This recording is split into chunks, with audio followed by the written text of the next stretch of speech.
Est-ce que cela vous édifie? Est-ce que ça vous construit? Est-ce que ça vous exhorte? Est-ce que cela vous encourage? Tout ce que je sais pour entendre Dieu continuellement, c'est en développant ma relation avec lui, en restant continuellement proche du Seigneur, parce que la relation est la clé.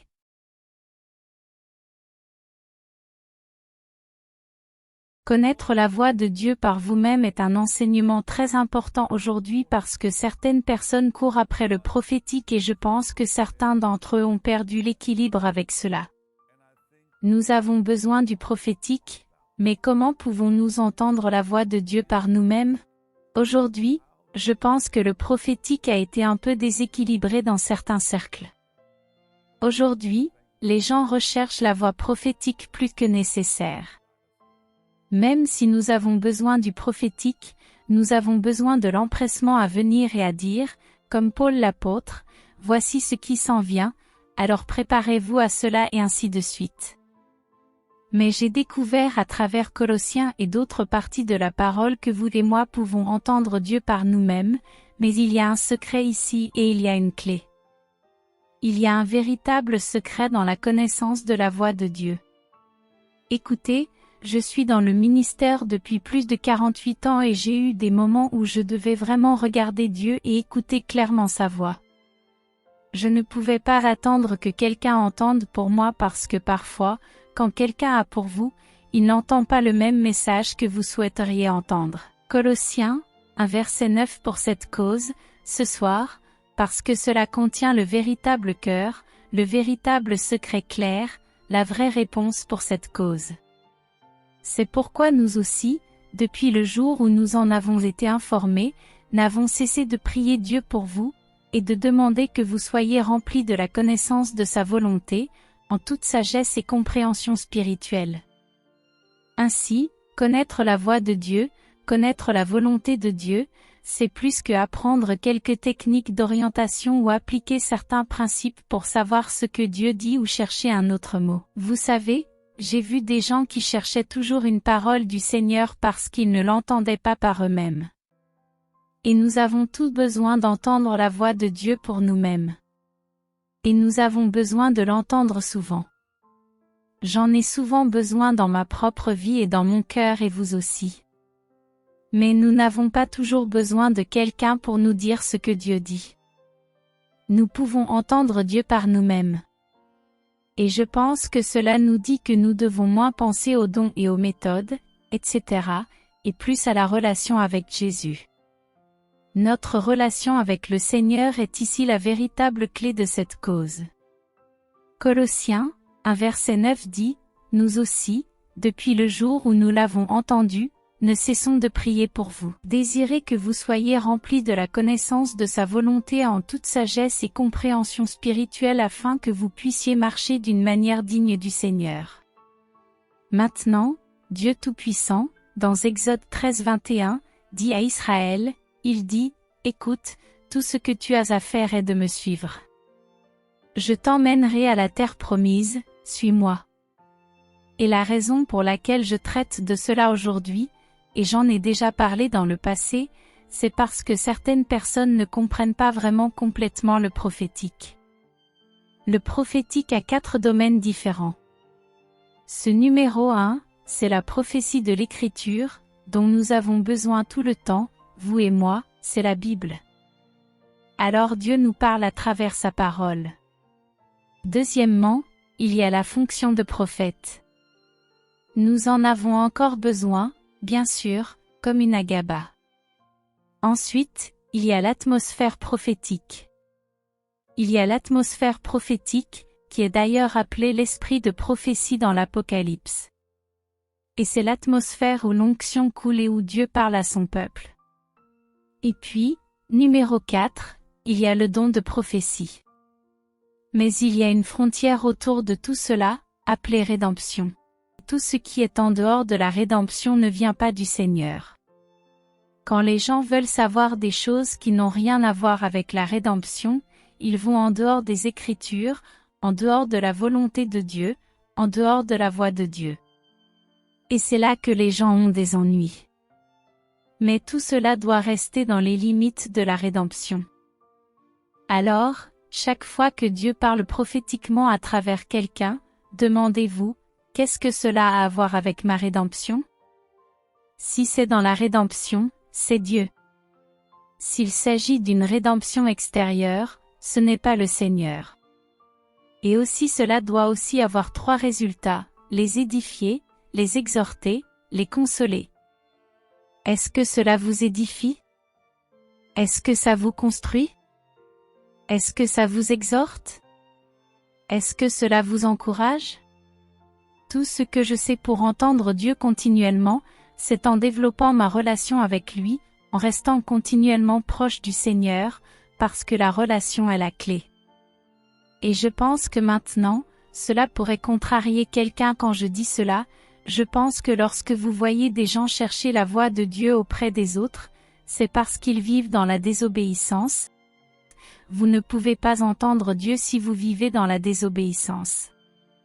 Vous souvenez-vous pour Samuel de ce qui est dit dans 1 Samuel à propos de Saül. Allons d'abord à Samuel, 28, et regardons le verset 5.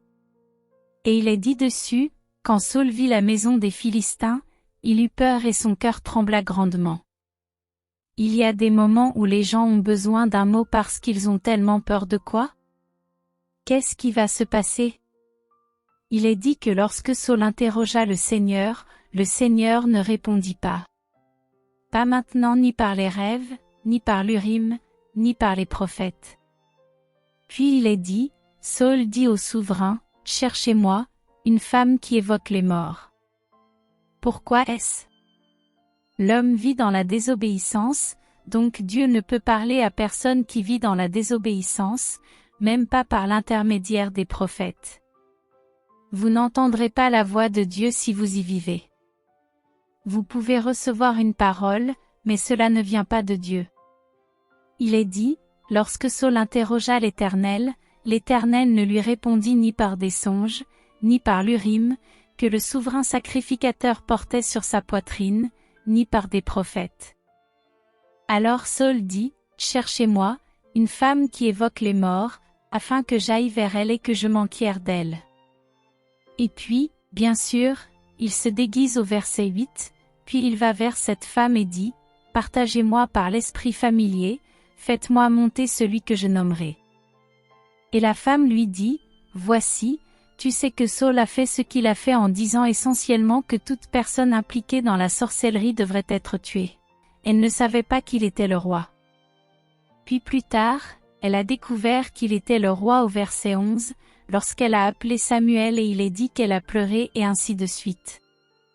Mais quand Samuel lui parle, il dit ceci au verset 15, « Pourquoi m'as-tu troublé, en me faisant monter ?» Et Saül dit, « Les Philistins me font la guerre, et Dieu s'est retiré de moi, il ne m'a répondu ni par des prophètes ni par des rêves. Et je t'ai appelé pour me dire ce que je devais faire. » Ici, il cherche une femme familière avec un esprit familier parce que le Seigneur ne l'est pas. Je veux être audacieux ici. Certains pas tous, certains de ces individus que l'on appelle prophètes ont un esprit familier. Ils opèrent dans le domaine psychique, certains d'entre eux.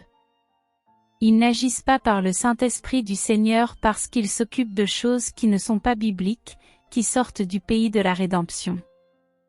Et c'est Saül qui cherche quelqu'un parce que Dieu ne lui parle plus.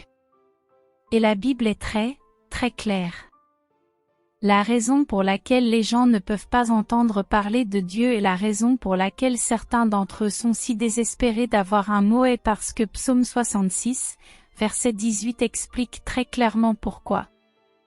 C'est comme si je suis un enfant de Dieu et j'ai l'iniquité dans mon cœur, le Seigneur ne m'aurait pas entendu. Le Seigneur ne m'entendra pas. Il ne me répondra pas à cause d'un don prophétique, il ne vous répondra pas écoutez, je vous parle ainsi parce que je tiens vraiment à vous en tant qu'Église, en tant que peuple précieux de Dieu. Nous devons vraiment développer notre relation avec le Seigneur lui-même. Rapprochez-vous du Seigneur lui-même. Écoutez, j'ai fait face à des moments où j'avais besoin d'entendre Dieu, mais parce que je me tourne vers lui, Dieu m'a parlé à travers des rêves il y a à peine une semaine et Dieu vous parlera. Je vous promets qu'il vous parlera vraiment, vous n'aurez pas besoin de chercher un mot de quelqu'un là-bas. Vous savez, bien souvent, vous ne vous souvenez même pas de ce qu'ils vous disent. Vous devez l'écrire ou l'enregistrer pour pouvoir vous en souvenir. Si c'est vraiment Dieu, vous vous en souviendrez. Vous n'aurez pas besoin de l'enregistrer, vous n'aurez pas besoin de le dire à quelqu'un ou à Arsalan.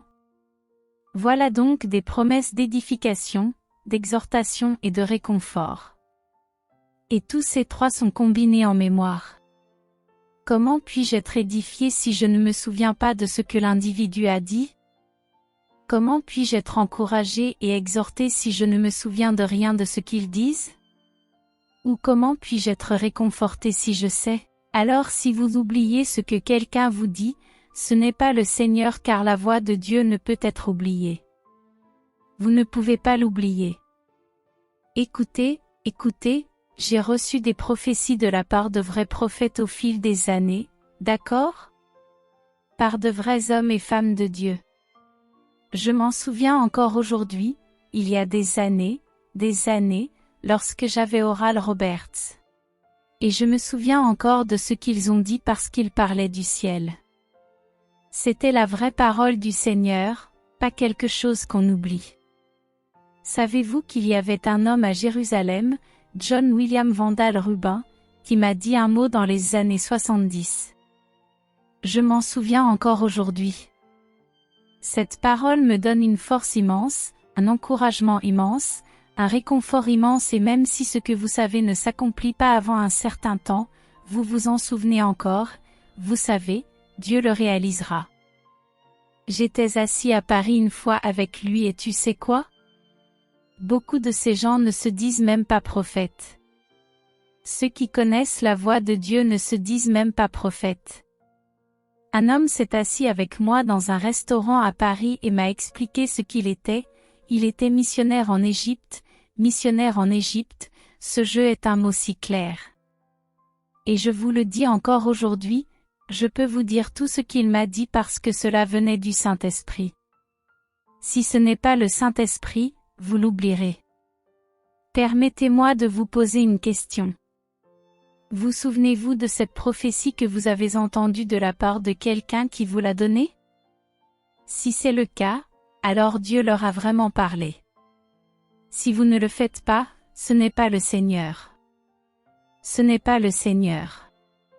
C'est donc demander au Seigneur de vous combler. Et ce que Paul a dit dans Colossiens est si puissant, car vous verrez ici les résultats du prophétique si magnifiquement. Alors il dit pour cette cause, revenons juste au verset 9 de Colossiens 1 et c'est pourquoi nous aussi, depuis le jour où nous en avons été informés, n'avons cessé de prier Dieu pour vous, et de demander que vous soyez remplis du connaissance de sa volonté, en toute sagesse et compréhension spirituelle. C'est une relation en toute sagesse. Donc pas de confusion. Je ne suis pas non plus censé faire cela parce que maintenant vous avez la sagesse et la compréhension spirituelle.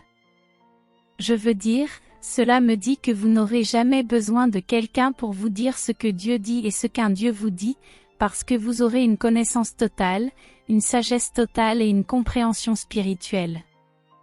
Et quand cela arrive, ensuite, le verset 10 se produit afin que vous puissiez marcher d'une manière digne du Seigneur. Vous savez, être rempli au verset 9 signifie être gouverné par sa volonté. Alors, quand Paul a écrit et dit que vous pourriez être rempli de la connaissance de sa volonté, que le grec dit que vous pourriez être gouverné par la connaissance de sa volonté, je pense que c'est génial. Et alors vous marcherez d'une manière digne du Seigneur et alors vous serez agréable au Seigneur verset 10. Alors vous porterez du fruit dans tout ce que vous faites, et alors vous augmenterez la connaissance du Seigneur grâce à la relation. Tout tourne autour de Jésus. Il s'agit de connaître le Seigneur, la profondeur de son cœur. Vous savez, je vous parle aujourd'hui aussi bien que je peux l'être avec vous. J'ai vu des gens blessés par ce qu'on appelle le prophétique, l'un de mes partenaires les plus chers, donc toujours un de mes partenaires, une chère dame. Il y a des années, à Atlanta, il y avait un certain prophète qui lui a donné son compte bancaire. Je veux dire, il lui a donné des détails sur ses informations très privées. Et elle est venue vers moi et elle m'a dit, pourquoi Dieu m'exposerait-il comme ça? Pourquoi Dieu lui montrerait-il des informations? Je ne veux pas que quiconque le sache. Et c'est à ce moment-là que j'ai dit, vous savez, quelque chose ne va pas ici. Ceci n'est pas prophétique, parce que le prophétique ne vous expose pas au danger, ne vous fait pas de mal. Alors quand ils vous disent, eh bien, voici votre numéro de téléphone, pourquoi? Ainsi, quelqu'un peut m'appeler pour m'informer de votre compte bancaire afin que quelqu'un puisse le pirater. Dieu ne nous expose jamais à faire du mal à quelqu'un. Quand quelqu'un vous donne des informations que personne ne doit connaître publiquement, alors il vous dit, arrêtez, arrêtez, arrêtez ici. Ce n'est pas ça. Cela n'a rien à voir avec le prophétique. Et c'est pourquoi je vous le dis, vous devez demander qu'est-ce que cela a à voir avec ma rédemption. Alors quand les gens disent, eh bien, tel ou tel sera président, qu'est-ce que cela a à voir avec ma rédemption? Un tel sera président de telle ou telle entreprise, qu'est-ce que cela a à voir avec ma rédemption? La Bible parle de rédemption. Je connais la Bible maintenant. Je sais que certains ne seront pas d'accord avec moi, mais ce que les gens pensent n'a pas d'importance. Chaque fois que le Seigneur parlait de Babylone, de son ascension et de sa chute, ou de l'Assyrie, ou de l'Égypte, ou de Moab, ou d'Édom, ou de l'une des autres nations au jour biblique, cela avait à voir avec ce plan de rédemption pour son peuple, Israël, pour Israël. Quand Dieu parlait de Cyrus, quand il parlait de l'arrivée de Cyrus sur le trône, il parlait du fait qu'il aiderait à reconstruire ce temple. Et cela avait à voir avec le plan de rédemption de Dieu. Alors quand les gens disent, eh bien, vous savez, un tel va être président de ce pays. Et j'ai dit, eh bien, qu'est-ce que cela a à voir avec le plan de Dieu sur le monde? Alors que Dieu bénisse l'Amérique. Eh bien, oui, mais qu'en est-il de l'Inde? Et la Chine? Et quelqu'un qui ne sait pas ce qui se passe dans ce pays? C'est donc un peu absurde quand ils vous disent, eh bien, bon sang, montre-moi qu'un tel va être président de ce pays. Ok, qu'est-ce que ça a à voir avec ça? Croyez-vous qu'il faut vivre au Brésil ou ailleurs dans le monde sans rien connaître de la politique d'un pays ou de la rédemption pour toute l'Église? C'est la clé. Ce plan de rédemption de Dieu, s'il est extérieur à la rédemption, ce n'est pas la parole du Seigneur. C'est tout ce qu'on peut en dire. Alors quand quelqu'un dit qu'il y a un cordon et que c'est arrivé. Écoutez, il y a des années, ces types ne venaient plus à nos réunions, parce que j'avais vu les dégâts qu'ils avaient causés. J'ai vu la douleur qu'ils ont causée dans la vie des gens et malheureusement, les gens leur courent encore après. C'est juste devenu trop et évidemment, en tant que prophète. Ainsi dit, non, bibliquement parlant, ce n'est pas ainsi. Les vrais prophètes sont reconnus par tout le corps de Christ, pas seulement par quelques personnes dans une petite église quelque part, d'accord? Et juste parce que quelqu'un peut savoir quelque chose sur quelqu'un. C'est connaître Jésus, c'est d'entendre sa voix qui compte. C'est connaître sa voix. Nous devons alors entendre la voix de Dieu chaque jour de notre vie, et non une seule fois. De temps en temps, nous avons besoin d'entendre sa voix quotidiennement pour survivre, les choses nous entendent tout le temps. Les choses se retournent contre nous tout le temps. Nous avons tout le temps des problèmes avec ceci et cela. Nous avons besoin d'entendre Dieu par nous-mêmes. Et la clé est d'établir une relation de filiation et de connaître le Seigneur lui-même. Et je vais vous dire que vous ne le connaîtrez jamais sans connaître sa parole. Je vais être vraiment franc avec vous et je me tromperai. Vous lisez la Bible, lisez la parole de Dieu, et vous n'aurez pas besoin que ces groupes viennent vous dire ce que Dieu dit, vous savez, parce que Dieu parle à travers sa parole. Oui. Nous avons parfois besoin du prophétique comme je nous le donne. Nous savons que je ne nie pas que nous avons besoin du prophétique. Tout ce que je dis, c'est que si vous ne connaissez pas la Bible, si vous ne connaissez pas la parole, vous n'entendrez jamais la voix de Dieu. Même si une partie de cela vous dit ce que Dieu doit dire, vous savez, dans ce cas, quand il parlerait, car quiconque vit dans la désobéissance ne peut pas entendre Dieu. Alors apprenez à connaître le Seigneur à travers sa parole. Et je vous l'ai déjà dit, la parole de Dieu déclenche la relation et nous délivre du péché. Psaume 119, versets 1, 2 et 3. Lorsque vous marchez dans la loi du Seigneur, vous ne commettrez aucune iniquité et vous l'invoquerez. Tout est là. Lecteur, Psaume 119, versets 1, 2 et 3, il le dit. Si le Seigneur est en moi, la prière naîtra et le péché disparaîtra. Assez facile. Vous vivrez toute une vie et la communion avec Dieu la restaurerait à travers la parole de Dieu. Donnez du temps au Seigneur, asseyez-vous quotidiennement en sa présence pendant au moins une demi-heure, puis augmentez-la jusqu'à 1 heure et peut-être même plus que cela. Donnez au Seigneur au moins ce temps pour commencer, puis allez-y et sortez-en à votre guise. Cela va changer votre vie. Vous n'aurez pas besoin de prononcer une seule syllabe, car Dieu vous parlera quotidiennement pour vous dire quoi faire.